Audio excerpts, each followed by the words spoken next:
Hello and welcome to Stretford, Paddock. My name is Joe and this is the news. It's Friday the 5th of July.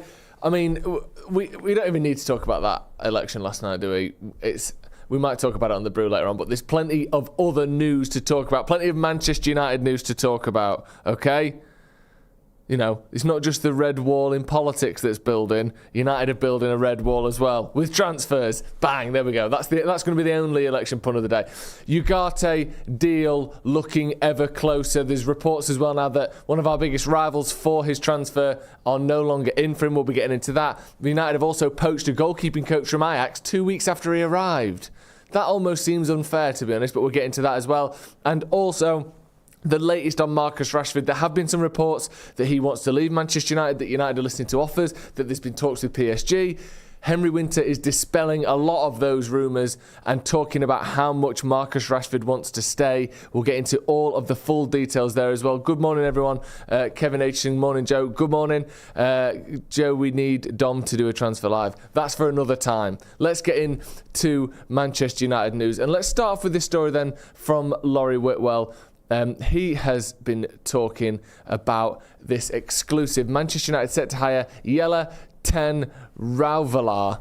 I know I'm getting at least two of those words wrong. Correct me on my pronunciation in the comments. As new goalkeeping coach, worked at Burnley for the last 2 seasons, seen as suiting Erik ten Hag's ideology. Ten Rauvalar has joined Ajax, so work on to sort departure. Sorry.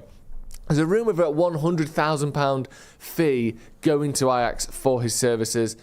It's interesting this because once again, firstly, it's another Dutch coach coming to Manchester United. It's like they've gone, should we get Tuchel? Should we get Poch? Should we, maybe even look at Graham Potter, maybe even Southgate? I mean, we could probably do with a bit of a change. Actually, no, forget that. Let's just hire all of the Dutch people who work in football. Since we stuck with Ten Hag, this is like the 4th Dutch coach that's come in, or the 4th Dutch person that's come in. It's unbelievable. A new goalkeeping coach, obviously, it's one of those things that is an exciting part of this sort of merry-go-round at Manchester United at the moment. We're just sort of consuming and grabbing all of the available Dutch coaches in the world. But realistically, the goalkeeping coach is one of the sort of more minor parts of the coaching staff, but it is interesting. Of course, we're going to bring you that news. United do have another new staff member. One thing you can't accuse Ineos of is dawdling, because crikey, have they made it. Now they've made their mind up, they've gone for it. I mean, Van Nistelrooy isn't official yet.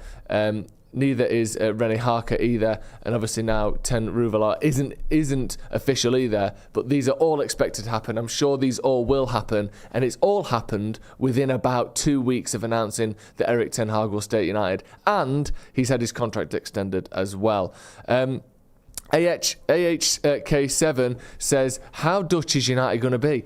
It double Dutch, whatever that is. That's skipping or something. It's triple, quadruple, quintuple, sextuple, whatever Dutch at the minute at Manchester United. Just fully Dutch. And you know what? I'm absolutely loving it.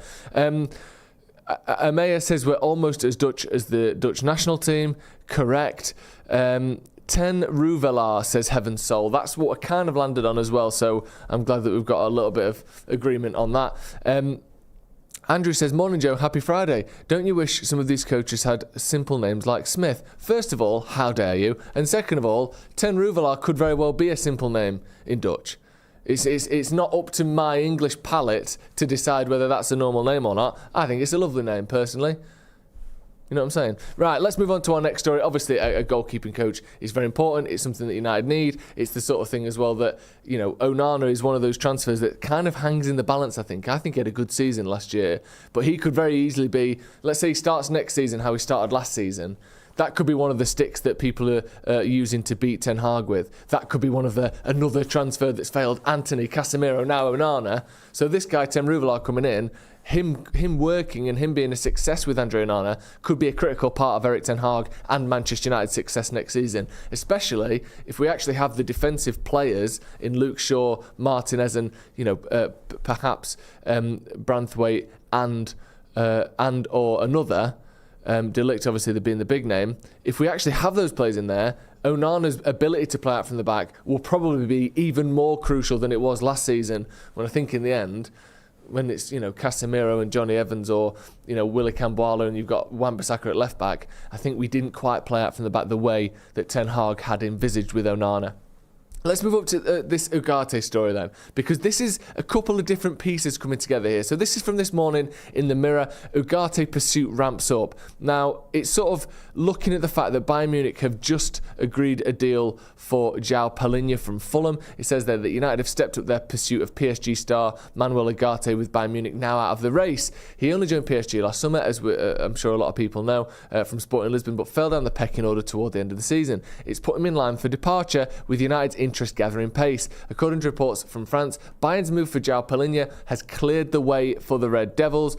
Ugarte had been a potential target for the German Giants, but signing Palhinha has put any deal for Ugarte on the back burner. Now, this comes in conjunction with recent comments from Fabrizio Romano on his live stream, where he was talking about this deal, and he said it's also important to say that Manchester United keep discussing internally about Manuel Ugarte because they have the green light from the player. He would like to join Man United even without Champions League football. They also have the green light from Paris Saint-Germain, in the sense that they are open to letting Ugarte leave. Now Manchester United have to decide whether they want to bid for him. These days are going to be important because Ugarte is one of the names they included on the list.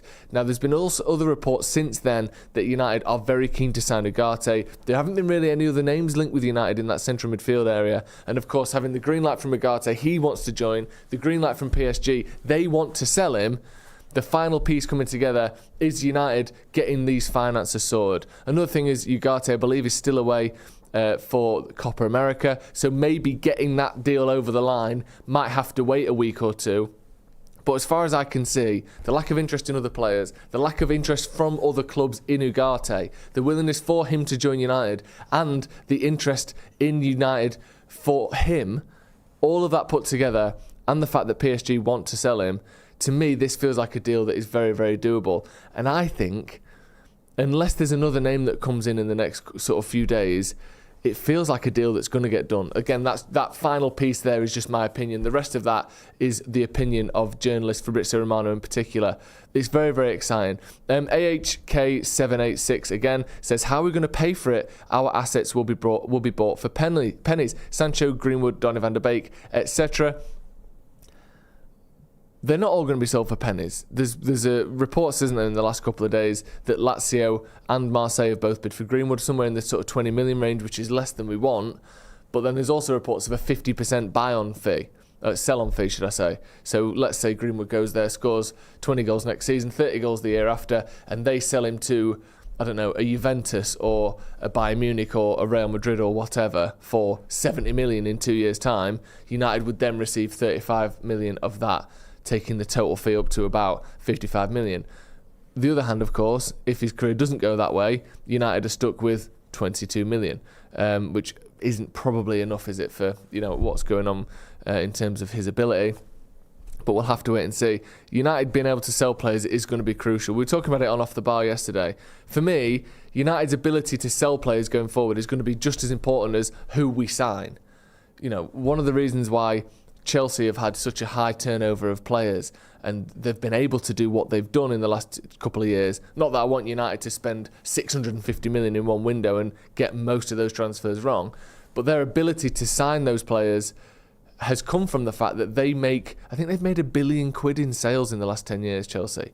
And I think in the same time, United have made somewhere in the region of 250 million. It's like 4 or 5 times more that Chelsea have made than United. So we have to step that up. United could be spending 300 million this window with the right structure in place. Imagine, obviously, Todd Burley spending 800 million. You can spend all you want. It's probably not going to work out. But with Jason Wilcox, Dan Ashworth, when you've got Omar Barada in there as well, plus United's chief of scouting and head of recruitment that we've just brought in on a short-term deal, imagine giving them 350 million rather than this sort of penny pinching 50 million plus sales that we've got this summer. That's how you see real change very quickly. But we'll have to get to that point with the new structures, with not being sort of held to ransom for players. And the other crucial thing to being able to sell players for good money is making sure they're not on crazy wages in the first place, and making sure you didn't buy them for 85 million when they're worth 25 million.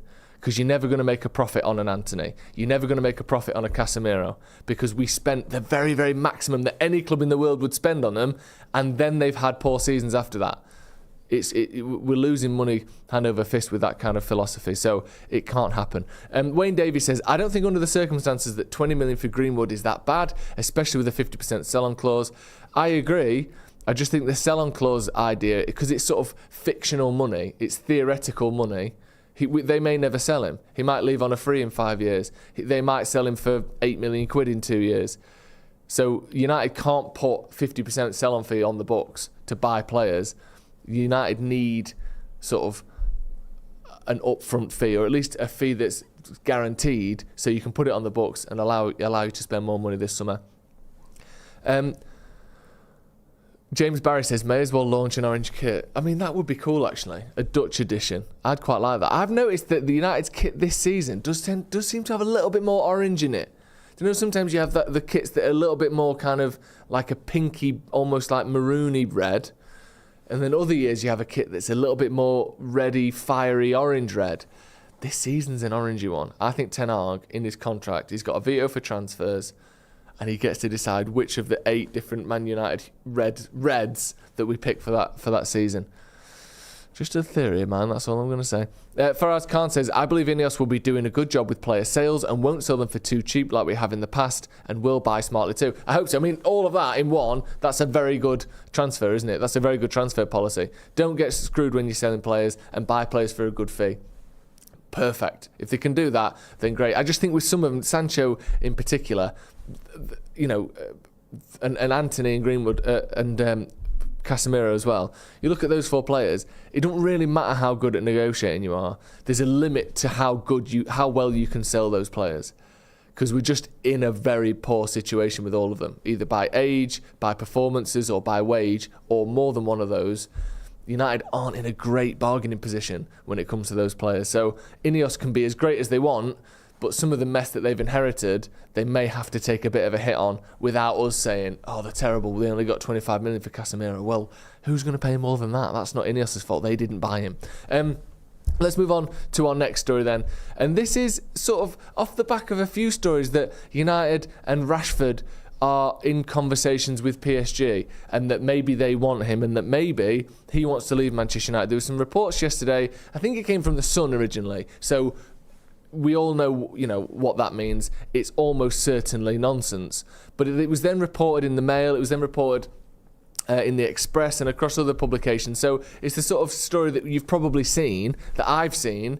So therefore, I think we should talk about it. In response to that, or maybe not directly in response, but certainly it responds to the claims made in that article. Henry Winter has put out a story this morning. It's a long read. It's a very good read. Make sure you go and check it out. It says here, Marcus Rashford has spent the summer resetting, getting supremely fit, and reporting back early to Manchester United. He wants to stay because he loves the club. Long read here, like I said. Go and read that. Henry Winter, of course, friend of the channel. Fantastic journalist, has been one of the most sort of prominent and best sports journalists in the UK for 30 years, so I'm sure we all know who Henry Winter is. He's always had a good relationship with Marcus Rashford as well, has spent time with his family in the past, interviewed him multiple times as well. This to me feels as though it's coming from Marcus Rashford, and I think we should give Rashford a chance. If he wants a chance, we should give him a chance at Manchester United. Obviously, if he wants to leave, then that's a completely different thing. But it says there he wants to stay because he loves the club. For me, for what he's done for Man United, he's a top scorer, I believe, since Sir Alex left. He's had a couple of bad seasons, but he's had more very good seasons than he's had bad seasons. We need to give him another chance, personally. And you know what? If we lose out on a few million quid because we should have sold him 1 year earlier, I'm happy to take that risk as a player who's come through the academy and has done what he has done for Manchester United over the last 5 or 6 years. It's a shame how poor he was last season, and no one's denying that. But for me, if he wants to stay and he's decided that thing that happened in Belfast, that ain't happening anymore. You know, this thing of coming in and out of the team, looking like I can't be bothered, not wanting to track back, that's not happening anymore. Then I'm willing to let him prove to us that there's a new Marcus Rashford, or basically the old Marcus Rashford is back in town. I'd love that. Heaven Soul says, back our boy, but ultimately this will be his last chance. You know what? I think you're probably right. I think a lot of people have given up on Rashford, and you know what? To some degree, I understand it. But I do think there's enough people, and I think he deserves another chance, but maybe not too many more chances. Faraz says, you know what, I'm really happy that Rashford didn't go. He gives himself a chance to rest, recover and replenish himself. I guess him into the Euros rather than going to PSG. It would do him some good not being in the spotlight for a change too much. Also, let him have a rest. He's a player that we know has sort of been niggled with injuries down the years. He's had ankle issues, he's had back issues, he's had playing with injuries, playing with injections. We know this. He's someone who plays through the pain barrier and has done a lot. He's had some time off for once. In ages, he's had some time off. I think that can only be a good thing for Marcus Rashford. And the last time I believe he had some time off, I think it was the pre-season under Solskjaer when he came back and scored 23 goals the year after. He had pre-season off that year, I believe, as well, for the first time in quite a while. So let's see, we can get a recharged, rejuvenated and refreshed Marcus Rashford and get him back in the goals and back playing with, a functional team. Think as well, he's had Victor Lindelof playing left-back behind him. He's had Sofian Amrabat playing left-back behind him. He's had Aaron Wan-Bissaka playing left-back behind him. He's had Serge Reguilon playing left-back behind him. He's had pretty much everyone playing left-back behind him except Luke Shaw, who's our actual left-back. I'm not saying that you can blame Rashford's form entirely on the fullbacks behind him, but it doesn't help. So let's see if we can get a consistent left-footed left-back playing behind Marcus Rashford in a team that's a bit more functional. Let's see what we can get out of him. Cap or Die says, the fact there's no news on left-backs is worrying. I agree with that. And all the reports you're hearing and all the rumours and the murmurings are striker, centre-mid, and then a centre-back or two. They seem to be the four main targets for United. No mention of left-back. I mean, obviously, we'd have to get a right-back as well if Wan-Bissaka leaves. But I guess that must mean that they hope that Tyrone Malacia is going to be back and fit. Because he's a sort of forgotten man almost at Manchester United, isn't he? That's going to be all from me. We'll be back this afternoon with The Brew, of course. Make sure you check that out. 4 p.m. live, bringing you right up to those massive Euros games this evening as well. Portugal playing, Bruno Fernandes, and of course Diogo Dalot in there as well. And also, let's be honest, we still want Ronaldo to do well, don't we? Hopefully, I do anyway. Unless he's crying because he missed a penalty, which was a little bit ridiculous. But The Brew will be here at 4 p.m, so make sure you check that out. Hit subscribe to the channel if you haven't already, and hit like on this video. My name is Joe. This has been The News, and we'll see you in a bit.